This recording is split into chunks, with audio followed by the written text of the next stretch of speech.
I'm Kendra Barron, your fellow traveler on this journey called life, and I'm sharing with you a body of paintings that I've done in my desire to explore how life works. And I call it the visual framework for change. Number one is the creative process. Now, all of these processes involve dealing with change because, let's face it, if there was no change, there'd be no life. So, creativity, what does it involve?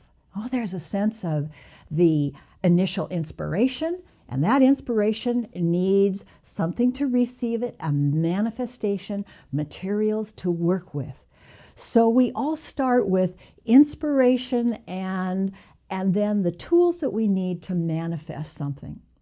The earliest stages of the creative process are one of joyous exploration in many cases. And when you look at the images that you'll see with this, you'll see this young horse romping through a field of flowers, and I don't care where I'm going, I'm just going for it.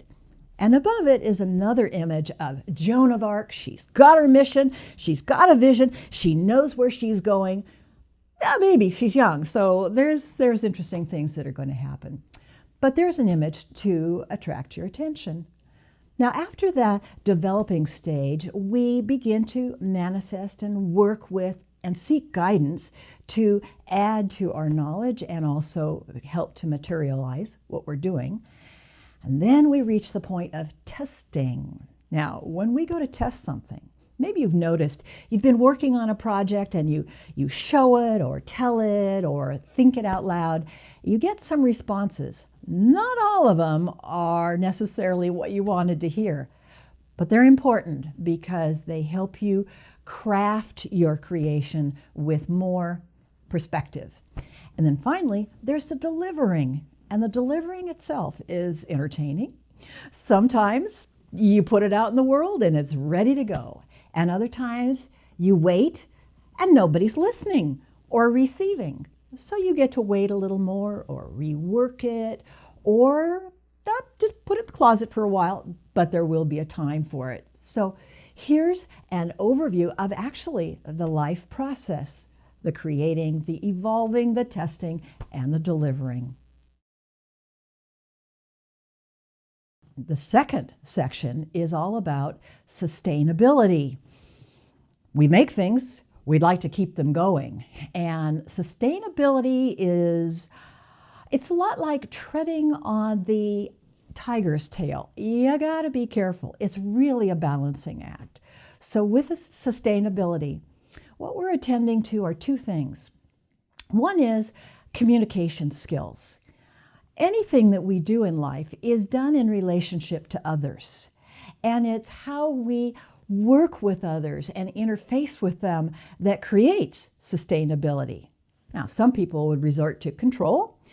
Other people would go for cooperation. I'll let you decide which one might be more sustainable as life goes on.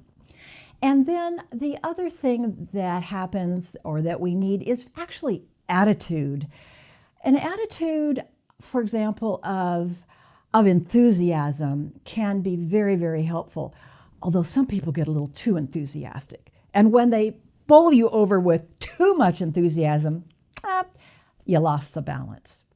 Anyway, sustainability is knowing how much to put into something and when there's enough and when to pull back. Number 3 is about exploring the process of letting go.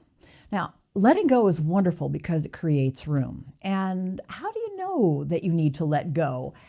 One of the things is if you begin to feel unrest, a sense of, ooh, this doesn't feel right. We're talking about the idea of decay. And if you look at the images in this section, you will detect which one is about decay and how it just kind of makes everything murky and slows it down. When you're involved in decay, there's a couple things you might be observing. One is the old patterns that you've picked up over time. Many times those patterns really don't apply to who you are now or what you want to do now. recognizing those are important. And then there's a sense of how do you pull them apart? How do you let them go? And as you do this process, what happens is you create room for new understandings and grace. Grace is the wonderful sense of having strength inside to do the work, because some of this work is not easy. And then gentleness on the outside, which is be kind to yourself, but also be kind with the people that you're working with and maybe releasing in this process, because that can be a challenge for everybody involved. But you're creating space, and as you do, you open up to new possibilities. Section 4 is about capacities that we need for change. Change is really about navigating new territories. And this is hard to understand, but when you enter a new territory, the key thing that is required is a sense of innocence, a beginner's mind, because the old rules and the old tools no longer apply. Well, that could be very startling, because here you are in a new place, you've never been here before, and oh my goodness, what are you going to do? And you want to do what you did before to make it work. They don't. Also, navigating change involves surprises. And if you notice, there's an image here, there's one image of a cathedral, redwoods, and a pile of shells on the floor. Note the pearl in the oyster shell. And I want to mention this in terms of navigating change. Sometimes it begins with an irritation. A pearl is based on what's irritating the poor oyster. And indeed, it takes that irritation and tries to soften it, smooth it out by coating it with many layers, which ultimately ends up being a pearl, a gem, a gift, a jewel. So when you're navigating change, just remember, underneath is irritation, on top is a beautiful pearl. It's worth it. Go for it. Section 5 is called Contrast and Complement, but I'm going to rename it. It's actually Contrast and Consciousness, because contrast leads us in two directions. One is, if there's something that we've really enjoyed, it's really been nice, and we don't have it for a while, the absence of it makes us very conscious of how much we appreciate and want to hold or develop that particular pleasure, gift, whatever, experience. So contrast, if you lose something you really love, you appreciate what you want to have back.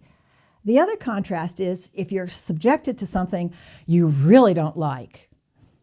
It could be a relationship that's gone bad. It could be a job that's just done and you're finished.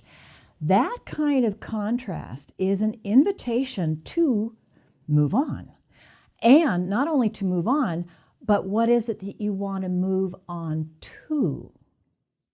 So the contrast gives you a reflection of what you like, what you don't like, and what it is that you want to create as your life moves forward.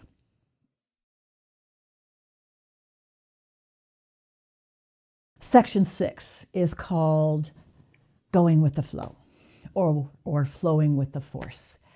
And what it involves, the key words here are relax and align. Between a rock and a hard place, notice an image that shows just that. What do you do when you're between a rock and a hard place? You really can't pound your way out of it. Usually it involves relaxing, kind of receding back, and either waiting for the advice or the opportunity to pick up the flow and move on. So really key here in all these situations that are disturbing or challenging is, rather than fighting it, you need to come in and accept it. You work with it to the best of your ability, not fighting it, but attempting to align with it. Number 7 is about the art of renewal. Here we are involving either revolution or resolution. And it usually begins with something quite explosive, lively, startling, exhausting. And if you look at the imagery, you'll notice one that I call Kendra blows her stack. You look for it and you'll know exactly what it feels like. And you'll go, yes, I know what that's like. And I know, yeah, what do you do with it? Well, there are things that you can do with it. And this particular series of images will invite you to notice what tools, what feelings, what attitudes you can draw upon to help resolve the issues and bring you into a space of renewal, which is so lovely when you get there. Good luck, because it's a very, very fiery journey with lots of activity. And the paintings in this section tend to be wild. Section 8 is about being and becoming. And really this is an overall journey to realizing your true self. Not only that, but bringing your capacities up and fulfilling your greatest potential. This is an opportunity first to recognize your own authenticity. Each one of us is unique. We may be trained in certain ways and raised to do certain things or to develop particular skills. But we bring a unique point of view even to that training or those skills or the purpose that we have in life. And authenticity is recognizing that your heart and your mind and your body are all lining up to do what really brings you joy to do or really satisfies you at a very, very deep level. This also leads into the idea of sovereignty. And sovereignty is, from your authentic place, you make choices. You make choices that match your truth, that you choose to do what you know is right for you, but right for you in the greater sense of how you fit into the worldview as well. So you're not trying to smash that down. You're trying to work in harmony with the worldview. Sovereignty means you accept what you're feeling and you let your feelings help guide your choices. So if you go, I want to, no, that doesn't feel good, but they say I should do it, but it doesn't feel good. Sovereignty is listening to those feelings and letting them help inform your choice. And then sovereignty is making the choice. It's yours to make. And rather than going, oh, I can't decide, just let somebody else do it, or it's too tough, or whatever. If there's a choice to be made that's yours to make, sovereignty gives you the authority to do so in the most beneficial way for the greater good. And there you have the journey, that it's all about becoming. And you know what? The journey doesn't stop there, because we keep changing. We keep evolving. We keep blossoming in to a greater self. Visual Framework for Change is a book which represents all 64 doors and making choices from the ego's perspective and from essence perspective.